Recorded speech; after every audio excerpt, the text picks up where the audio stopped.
terpercaya.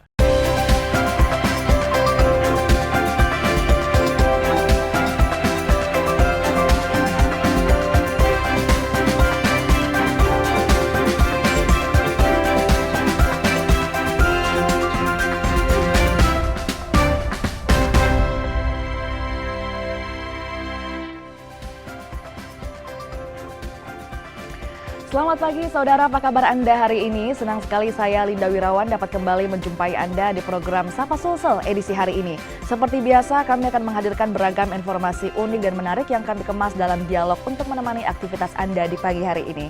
Saudara, banyak hal yang perlu diperhatikan ketika ingin membangun atau merenovasi rumah. Untuk itu sebelum membangun rumah ada baiknya Anda berkonsultasi dengan ahlinya agar hasilnya sesuai dengan yang diinginkan. Lalu bagaimana kriteria rumah yang baik dan mana yang lebih disarankan, membangun rumah dengan sistem pekerja harian atau borongan? Nah, hal ini akan kita bahas langsung bersama dengan Pak Bahtiar Burhan selaku praktisi renovasi perbaikan dan juga pembangunan, juga selaku part of arsitek kita. Selamat pagi Pak Bahtiar, bagaimana kabarnya hari ini Pak? Pagi, baik. Oke, nah sebelum kita ngobrol banyak Pak mengenai rekonstruksi pembangunan, nah ada baiknya dulu kita melihat salah satu konten video dari Pak Bahtiar. Jika septic tank penuh dalam waktu 1 tahun, berarti ada yang bermasalah dalam pengerjaan septic tank di rumah kamu. Sobat bangunan, septic tank yang rancangan dan penggunaannya yang benar tidak akan penuh karena di dalam septic tank ada bakteri pengurai. Tapi bakteri pengurai ini akan mati ketika bercampur dengan air sabun. Sebaiknya kamu jangan membuang air sabun ke saluran yang mengarah ke septic tank. Untuk kehati-hatian, sebelum kamu membangun septic tank, ikuti aturan jarak berdasarkan aturan PU. Karena sudah ada korban akibat rembesan septic tank. Yang pertama, jarak antara bangunan dan septic tank itu minimal 1,5 meter. Yang kedua, jarak antara sumur air bersih dengan septic tank itu minimal 10 meter. Yang ketiga, jarak antara sumur resapan air hujan dengan septic tank minimal 5 meter. Semoga bermanfaat. Baik, itulah tadi salah satu konten dari Pak Bahtiar. Nah, kita langsung tanya-tanya sama Pak Bahtiar. Pak, kalau kita berbicara mengenai konten-konten yang diunggah di media sosial, sejauh ini mengenai apa saja Pak konten yang diupload? Mengenai tentang bagaimana caranya membangun, Iya. bagaimana caranya mengatur ruangan itu sebagaimana bermanfaat semangat mungkin. Ya, lebih ke situ. Lebih ke situ, Ya. membangun dan juga tata ruangnya Ya. seperti itu Pak ya. Oke. Nah, kalau kita Pak berbicara mengenai konten yang diupload, itu tadi membangun dan sebagainya, latar belakang Bapak sendiri apa sih sampai bisa membuat konten seperti itu Pak? Latar belakang saya sendiri itu teknik pertambangan. Kenapa lari ke konstruksi? Awal selesai kuliah Iya. ke Morowali. Ke Morowali. Ke Morowali. Di sana sempat mau diterima sama perusahaan, ada perusahaan pertambangan. Iya. Tapi sampai di sana diterima sebagai buruh. Terus sampai di sana ada Om. Iya. Kebetulan juga Om itu dia kerja-kerja konstruksi juga. Nah, ikut di Om. Perasaan enak ikut di konstruksi. Iya. Lama dari Morowali ke Makassar. Iya. Ikut tender, ikut lelang apa dan sebagainya. Setelah itu sekarang kerja rumah-rumah pribadi. Kebanyakan rumah pribadi. Jadi sekarang saya punya itu tim. Ada tim arsitek sama tim anak sipil memang. Oke. Jadi tim saya secara konstruksi sudah lengkap. Sudah lengkap seperti itu Pak ya. Nah tadi yang unik bahwa dari pertambangan kemudian merasa nyaman di rekonstruksi. Apa kemudian yang membuat Pak Bahtiar ini jatuh cinta sama dunia arsitek Pak? Kenapa saya ke arsitek? Iya. Bukan sebetulnya arsitek sih, ke kontraktor. Kontraktor, Nah, oke. Kenapa lari ke kontraktor? Karena saya anggap kontraktor itu pengetahuan saya sudah ada. Di teknik itu kami pelajari cara menghitung, land clearing apa dan sebagainya. Hampir sama lah dengan bangun rumah. Ada hitungannya, volume apa dan sebagainya. Jadi saya anggap profesi kontraktor itu ada dasar saya. Oke. Nah, terus saya bangun tim. Mulai dari arsitek sampai sipil. Nah, sampai sekarang keenakan ke kontraktor. Dan lanjut terus gitu Pak ya. Oke. Nah Pak, kalau kita berbicara tadi Bapak sendiri sudah memiliki pekerjaan tetap. Lantas kenapa kemudian membuat konten-konten yang diupload di media sosial Pak? Kalau konten itu sebetulnya sih tujuan pertama saya mau datangkan peluang yang datang ke saya. Membuka peluang, Ya. peluang seperti apa Pak? Peluang pekerjaan, pekerja renovasi rumah, interior, bangun rumah dari nol. Nah itu sementara itu kami bangun kontennya lewat situ sambil edukasi. Istilahnya lah soft selling istilahnya.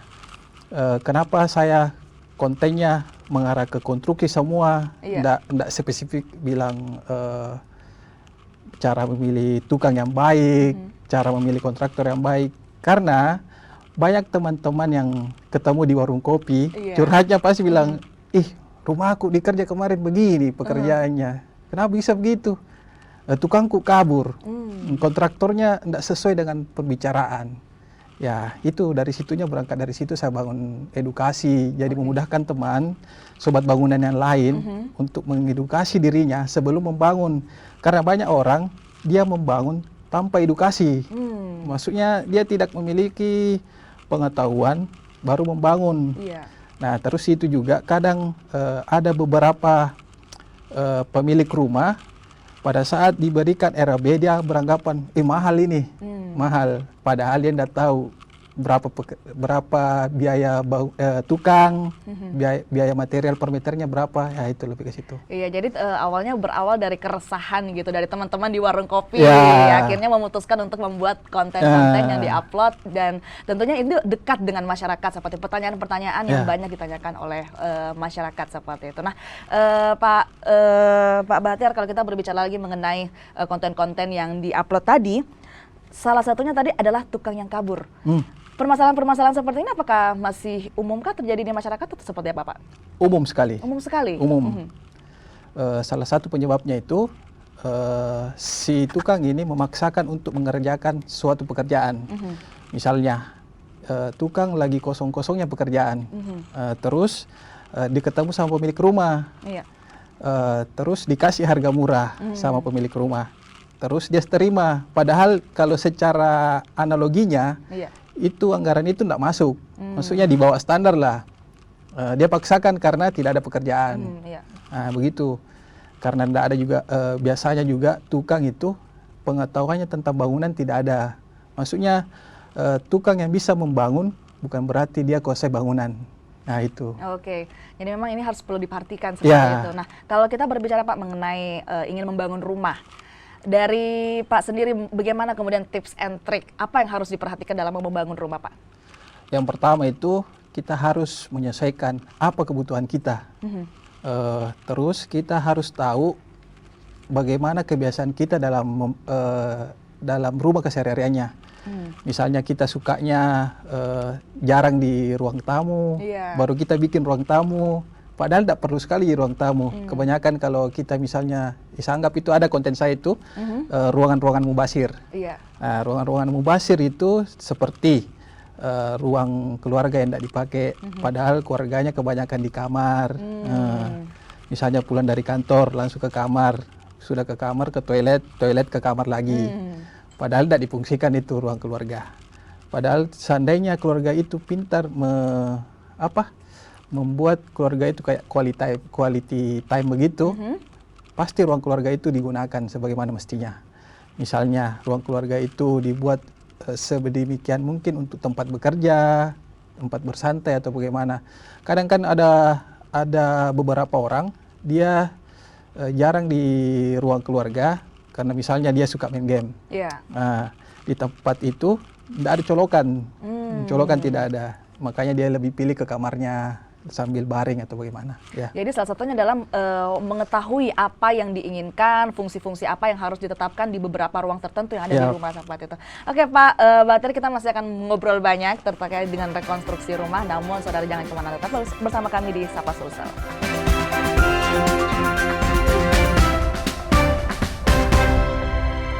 Sambut era TV digital bersama Kompas TV. Jika pesawat TV kamu belum digital ready atau bukan smart TV, siapkan set-top box dan sambungkan ke antena.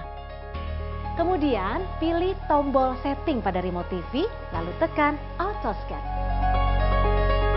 Jika pesawat TV kamu sudah digital ready, cukup pilih tombol menu pada remote TV. Kemudian pilih setting, pilih saluran, lalu auto scan. Mudah bukan? Dengan menggunakan saluran digital, Anda bisa menyaksikan program-program terbaik Kompas TV dengan kualitas gambar serta suara yang lebih tajam serta jernih.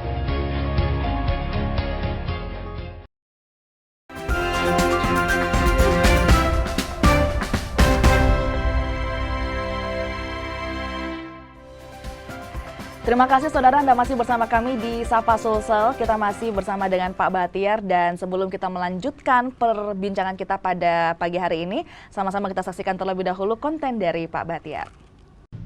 Banyak orang sudah mengetahui pentingnya ventilasi di dalam rumah, tapi kenyataannya masih banyak rumah yang tidak memiliki ventilasi yang bagus. Sobat bangunan, rumah-rumah yang ada di perkotaan lalu lahannya sempit, mulai dari kiri, kanan, dan di belakang semua dibatasi oleh dinding tetangga. Biasanya ada beberapa ruangan yang tidak memiliki ventilasi, contohnya toilet. Salah satu solusinya yaitu gunakan exhaust fan. Fungsi exhaust fan itu untuk menghisap udara baik itu di dalam ruangan maupun di luar ruangan. Kamu bisa menggunakan exhaust fan yang dipasang di dinding atau exhaust fan yang dipasang di atas plafon. Tapi sebelum kamu menggunakan exhaust fan, kamu harus berpikir bagaimana caranya udara yang ada di dalam rumah keluar rumah dan udara yang ada di luar rumah masuk ke dalam rumah. Semoga ini bermanfaat. Barakallahu fikum. Sobat bangunan, ini sapaannya kepada para penontonnya gitu ya Pak. Oke, kalau kita berbicara Pak mengenai ruangan tanpa ventilasi, seperti salah satunya tadi toilet. Selain toilet, kira-kira ruangan apa lagi Pak yang biasanya tanpa ventilasi Pak? Biasanya kamar yang ada di belakang pojok. Orang kebanyakan itu dia berpikir ventilasi, ini ada juga beberapa konten itu yang sebelumnya orang beranggapan bahwa AC itu ventilasi, padahal AC itu bukan ventilasi. AC itu sistem kerjanya menghisap udara yang ada di dalam ruangan, terus mengembuskannya dalam bentuk udara yang lebih sejuk. Nah, itu AC. Sedangkan ventilasi itu tempat bertukarnya udara yang panas dengan udara yang lebih segar. Nah, itu banyak kamar tidak memiliki ventilasi, tapi memiliki AC.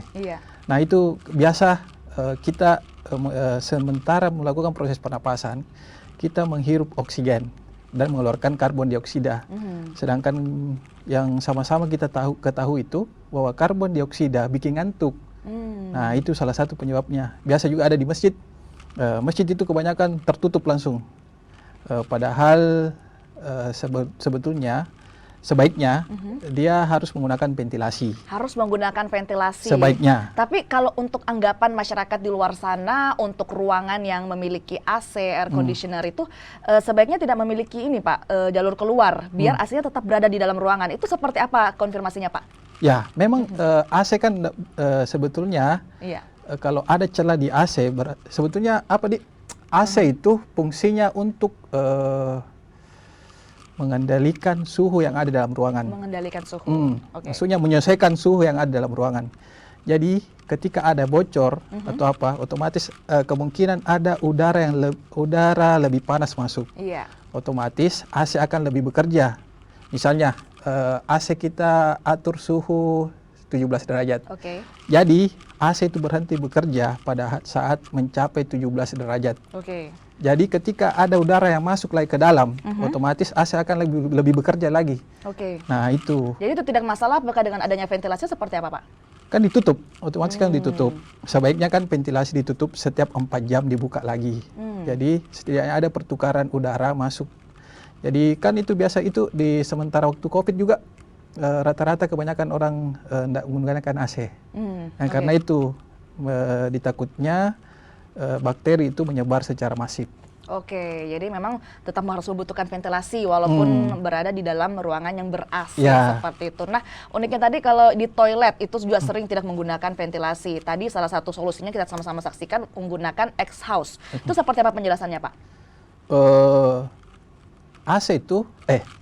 Toilet itu sebaiknya menggunakan exhaust fan, karena kita tahu WC atau toilet kebanyakan orang tidak menggunakan ventilasi di dalamnya, karena dia beranggapan ini kan cuma sebentar di sini. Maksudnya cuma seberapa menit mandi, buang air besar, buang air kecil. Padahal itu kan buang air besar jadi kemana baunya misalnya kalau bersumber bau. Betul. Kalau air kencing juga, air seninya lari kemana baunya kalau lama-lama. Nah itu salah satu fungsinya ventilasi di toilet itu untuk bertukarnya udara sebetulnya. Jadi biasa kita itu, jadi kalau kami itu ada pekerjaan rumah, misalnya di pojok atau tidak memungkinkan untuk ada ventilasi situ, kita gunakan exhaust fan. Exhaust fan itu berfungsi untuk menghisap udara yang ada di dalam toilet, lalu dikeluarkan dari melewat plafon, lalu cerobong naik ke atas. Jadi memang salah satu solusi jika misalnya toilet tidak menggunakan ventilasi adalah menggunakan exhaust. Tapi tentunya jalurnya harus sudah diketahui. Itu juga pentingnya desain di awal pembuatan rumah. Karena di desain itu kita bisa mengetahui ruangan ini saya butuhkan, misalnya saya butuhkan untuk exhaust, saya butuhkan colokan di sini, apalagi saya butuhkan plug drain di sini. Nah itu pentingnya desain. Jadi desain itu supaya kita membangun secara teratur dan terukur. Jadi kita bisa mengetahui pembangunan satu lantai sekian dana saya, pembangunan 2 lantai sekian dana saya. Kan biasa juga ada orang yang mau membangun secara bertahap. Anggaplah dia lagi punya tanah 7x12. Terus sementara ini dia punya dana untuk 1 lantai. Nah, tapi dia punya pertimbangan 2 tahun ke depan atau 3 tahun ke depan, saya akan buat 2 lantai. Tapi pada perancangannya atau pembuatannya dia cuma memperhitungkan strukturnya untuk 1 lantai. Otomatis kalau 2 tahun ke depan dia harus membutuhkan biaya untuk menambah lagi kolom ini, membongkar lagi. Nah itu salah satu pentingnya desain di awal pembuatan rumah. Jadi untungnya harus melakukan perencanaan terlebih dahulu begitu ya Pak Bahtiar sebelum mencoba untuk membangun rumah. Nah kalau kita berbicara Pak mengenai membangun rumah, salah satu pertanyaan yang penting juga adalah menggunakan pekerja harian atau borong. Nah itu akan kita bahas nanti Pak Bahtiar, namun saudara usai jeda tetaplah bersama kami di Sapa Sulsel.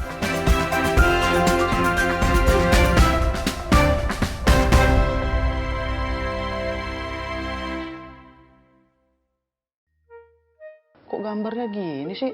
Mami! Kenapa? TV kita banyak semutnya gini, kamu naruh gula ya di situ ya? Menurut Papi, Mami yang bikin ini TV banyak semutnya. Aduh, ada apa ini ribut-ribut? Kenapa? Tadi tuh kita nyalain TV, tiba-tiba gambarnya banyak semutnya tuh. Jadi kalian tuh masih menyaksikannya siaran analog TV ya? Bukan digital? Jika pesawat TV kamu sudah digital ready, cukup pilih tombol menu pada remote TV. Kemudian pilih setting, pilih saluran, lalu auto scan. Mudah bukan? Dengan menggunakan saluran digital, Anda bisa menyaksikan program-program terbaik Kompas TV dengan kualitas gambar serta suara yang lebih tajam serta jernih.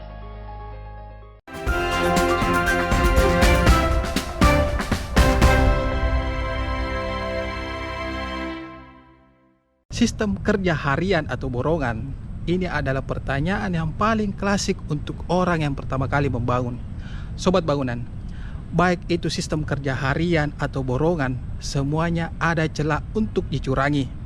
Sistem harian celahnya ada pada waktu, sedangkan sistem borongan celahnya ada pada kualitas. Jadi untuk menghindari yang namanya curang, sebaiknya kamu menggunakan jasa pimpinan proyek. Jadi pimpinan proyek ini berfungsi untuk mengatur proyek dan mengawasi proyek.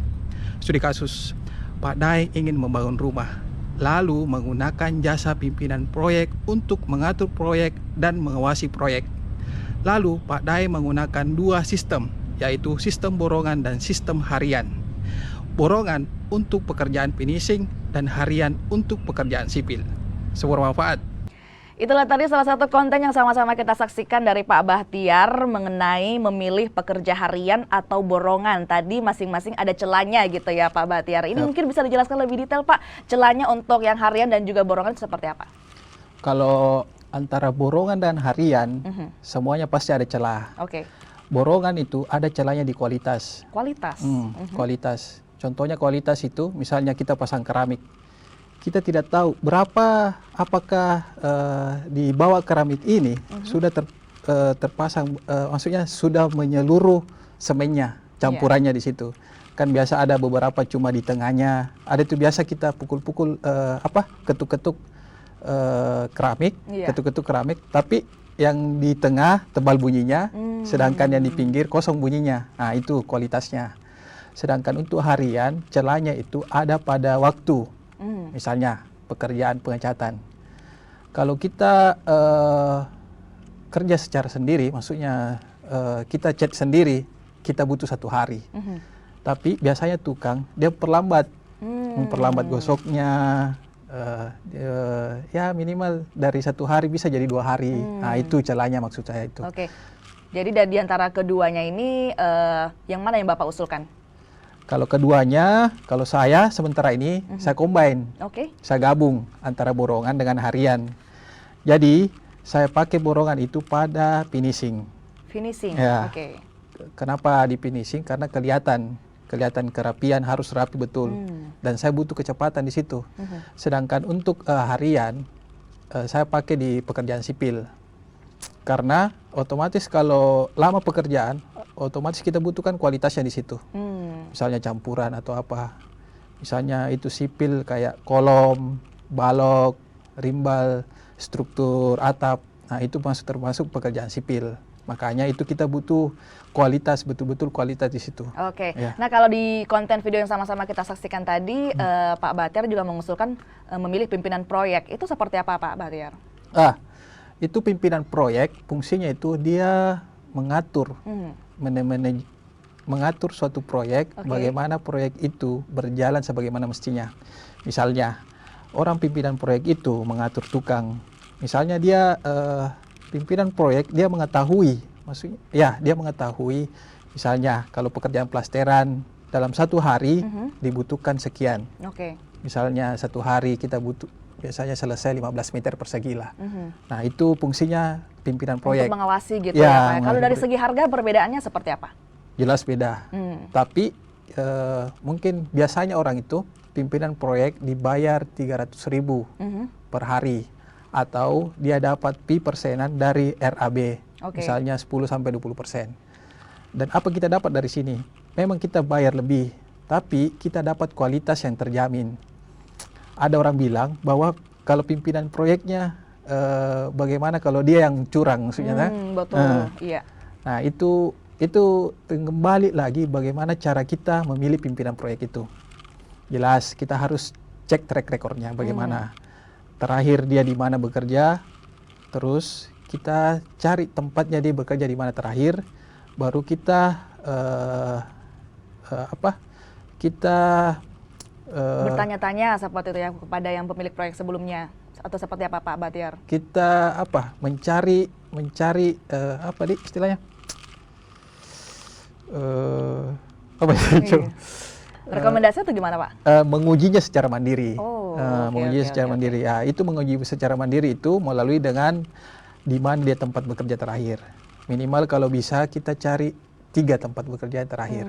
Jadi kita melakukan penelusuran gitu ya, secara mandiri, mengetahui proyek sebelumnya apa yang dikerjakan seperti itu. Menilai secara mandiri. Dan juga Pak Batiar, kalau tadi kita membahas mengenai pimpinan proyek gitu, senilai 300.000 seperti itu. Kalau untuk tukang harian itu dan kuli seperti itu, untuk saat ini kisaran harganya di kisaran harga berapa, Pak? Biasanya itu kalau tukang dia 150. Sedangkan kalau buruh biasanya 100 sampai 110. Tergantung dengan keahliannya si tukang itu. Tapi paling tinggi 150. Jadi itu memang rata-rata kisaran saat ini seperti itu ya, Pak Batiar. Nah, kalau kita berbicara mengenai permasalahan rekonstruksi, Pak Batiar, salah satu yang menjadi pertanyaan masyarakat di luar sana juga adalah apakah ingin membeli atau membangun. Nah, sebelum itu kita sama-sama saksikan konten video dari Pak Batiar yang satu ini. Membeli rumah atau membangun rumah, masih banyak orang yang bingung dengan pilihan ini. Analisanya begini, jika kamu membeli rumah, ada kemungkinan beberapa ruangan yang tidak include, misalnya ruang dapur maupun ruang servis. Dan kemungkinan tampilan dan ruangan tidak sesuai dengan keinginan dan kebutuhan kamu. Ujung-ujungnya kamu melakukan renovasi Tapi jika kamu membangun rumah mulai dari tampilan hingga ruangan sesuai dengan keinginan dan kebutuhan kamu, dan kualitas material bisa disesuaikan dengan anggaran kamu. Sobat bangunan, membeli rumah atau membangun rumah tidak ada pilihan yang terbaik dari kedua pilihan ini. Tapi sebaiknya pertanyaannya, kamu butuh apa? Membangun rumah atau membeli rumah? Jika kamu orangnya tidak mau repot, tidak mau susah, maunya serba instan, sebaiknya membeli rumah. Di luar dari orang itu, pasti menang banyak jika membangun rumah. Dari segi harga, material, kualitas. Nah, untuk kamu butuh apa? Bangun rumah atau membeli rumah? Oke, sobat bangunan ini yang masih bingung ya Pak Bahtiar mau ingin membangun atau ingin membeli. Tadi kalau dikatakan dari segi kualitas, dari segi material itu membangun ya Pak Bahtiar itu kenapa? Seperti apa? Antara pilihan antara membangun atau merenovasi rumah tergantung dengan dananya berapa. Sebetulnya kembali ke dananya berapa. Hal yang pertama yang harus dipersiapkan keuangan. Kita harus tahu bagaimana kekuatan keuangan kita. Jangan sampai kita memaksakan untuk membangun rumah, tapi dana kita tidak cukup. Atau kita paksakan untuk membeli rumah, tapi dana juga tidak cukup. Tapi ketika kita memiliki uang misalnya, cukup untuk beli rumah, cukup untuk merenovasi rumah, yang kita pertimbangkan itu kembali ke lokasinya. Misalnya, kalau beli rumah 500 juta, lokasi pinggir kota. Sedangkan kalau merenovasi rumah kita cuma butuhkan 500 juta tapi di tengah kota. Nah, lebih mending pilih renovasi rumah. Nah, sedangkan untuk kualitasnya mana yang lebih berkualitas? Ya, otomatis berkualitas renovasi rumah. Karena kita yang mulai dari memilih material, mulai dari kualitas tukangnya kita yang ketahui. Sedangkan untuk developer sendiri pasti dia mempunyai batas atau harga untuk dia mendapatkan keuntungan. Iya, jadi memang masing-masing ada plus dan minusnya, ada kelebihan dan kekurangannya. Itu, Pak. Oke, Pak Bahtiar, kalau misalnya buat para pemirsa mungkin yang menyaksikan dan ingin menghubungi Pak Bahtiar untuk berkonsultasi, mereka harus menghubungi siapa, Pak Bahtiar? Jadi teman-teman yang mau atau lagi bingung mau membangun mulai dari mana, mungkin bisa menghubungi saya lewat 0811 449 889. Di sana kamu bisa bertanya bagaimana caranya membangun rumah dari nol atau bagaimana caranya memulai renovasi rumah. Oke, nah itu tadi kalau nomor telepon Pak Bahtiar bisa langsung menghubungi ke sana untuk bertanya kepada Pak Bahtiar. Untuk media sosialnya, nah tadi kita sama-sama saksikan beragam konten dari Pak Bahtiar ini, nama Instagramnya apa Pak? bahtiarburhan.com. Oke, bahtiarburhan.com. Jadi di sana juga ada banyak sekali konten-konten dari Pak Bahtiar mengenai permasalahan rekonstruksi seperti itu Pak ya, bisa langsung menuju ke sana juga Pak ya. Oke, terima kasih banyak Pak Bahtiar. Kita ngobrol banyak hari ini terkait dengan rekonstruksi, banyak sekali tadi tips-tips yang diberikan oleh Pak Bahtiar. Jadi buat para pemirsa yang ingin bertanya lebih lanjut, langsung saja menghubungi Pak Bahtiar seperti itu. Terima kasih sekali lagi Pak Bahtiar sudah menyempatkan waktunya hadir di studio Kompas TV, dan juga informasi tadi saudara sekaligus menutup perjumpaan kita di Sapa Sulsel edisi hari ini. Saudara, situasi memang terus membaik, namun kita tetap waspada karena COVID-19 masih ada. Selalu pakai masker saat beraktivitas dalam ruangan, vaksinasi lengkap dan booster untuk perlindungan sempurna demi imunitas kita semua. Saya Linda Wirawan bersama dengan segenap kru yang bertugas mengucapkan terima kasih, selamat pagi, selamat beraktivitas, dan sampai jumpa.